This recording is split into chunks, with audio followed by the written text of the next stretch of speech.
Welcome to Kanchana's kitchen. இன்னைக்கு அடை செய்கிறது எப்படின்னு பார்க்கலாம் வாங்க.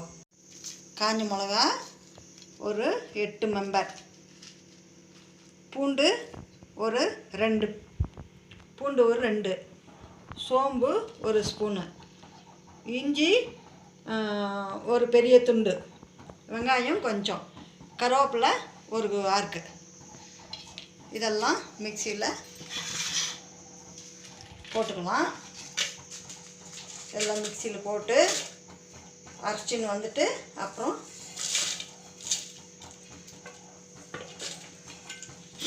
இது பருப்பு ஊற வச்சது. உளுத்தம்பருப்பு, பைத்தம்பருப்பு, கடலைப்பருப்பு ஒரு கப்பு, உளுத்தம்பருப்பு ஒரு கப்பு, பைத்தம்பருப்பு ஒரு கப்பு, துவரம்பருப்பு ஒரு கப்பு, அரிசி 2 கப்பு. எல்லாம் ஊற வச்சு 1 மணி நேரத்துக்கு முன்னே ஊற வச்சு வச்சுருக்குது. இதெல்லாம் அரைச்சின்னு வந்துடலாம். உப்பு போட்டு அரைச்சின்னு வந்துடலாம்.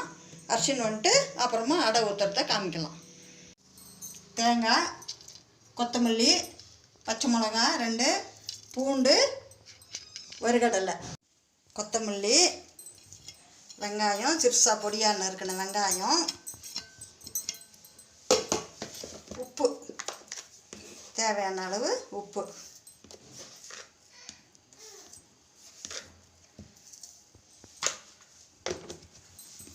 எல்லாம் போட்டு கலந்து அடை ஊற்றணும். அடை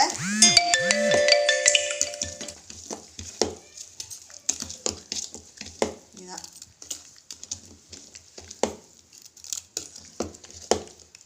இன்னும் கொஞ்சம் தண்ணி ஊற்றிக்கலாம். தண்ணி ஊற்றிக்கலாம். ரொம்ப கெட்டியாக இருக்குது. கொஞ்சம் தண்ணி ஊற்றிக்கலாம்.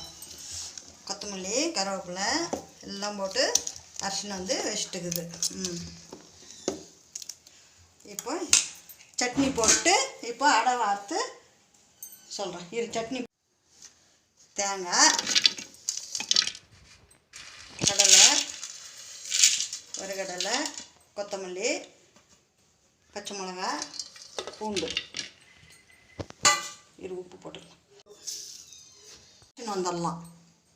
அரிசின்னு வந்துட்டோம். இப்போ தாளிச்சிடலாம்.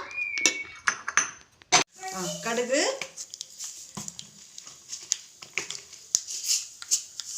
உளுத்தம்பருப்பு,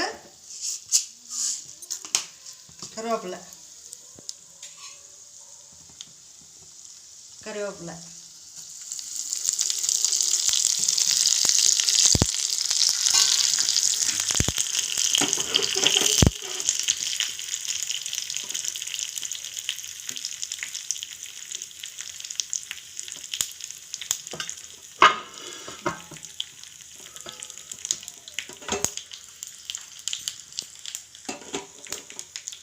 நல்லா கடுகு வெடிக்கட்டும். உளுந்து செவந்து வரட்டும். இப்போ தாளித்து கொட்டிடலாம். செவந்துட்டு கடுகு. இப்போ chutney ready. Amy chutney ready. இப்போ தோசை 2 ஊற்றிட்டு தட்டில் எந்த தட்டு அதுக்குள்ளே தேர்வு செய். இப்போ ஊற்றி கொஞ்சம் வந்துட்டு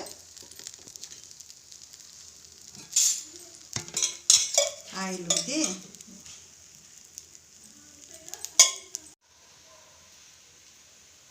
இப்போ தோசை நல்லா செவக்க வேகட்டுன்னு திருப்பணும். ஒரு பக்கம் செவக்க விட்டு திருப்பணும். செவக்கலை. நல்லா செவக்க விட்டு திருப்பி போட்டு எடுக்கணும்.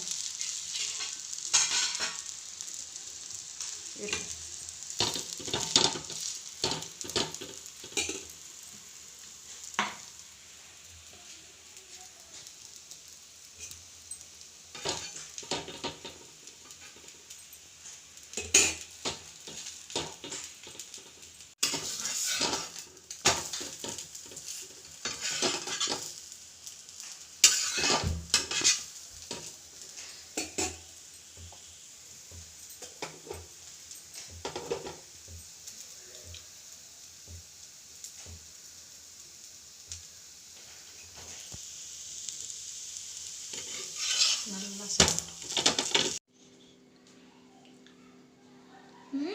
இந்த வீடியோ உங்களுக்கு பிடிச்சிருந்துச்சுன்னா லைக் பண்ணுங்க, ஷேர் பண்ணுங்க, சப்ஸ்கிரைப் பண்ணுங்க. மறக்காத பக்கத்தில் இருக்கிற பெல் பட்டன் அமுத்துங்க.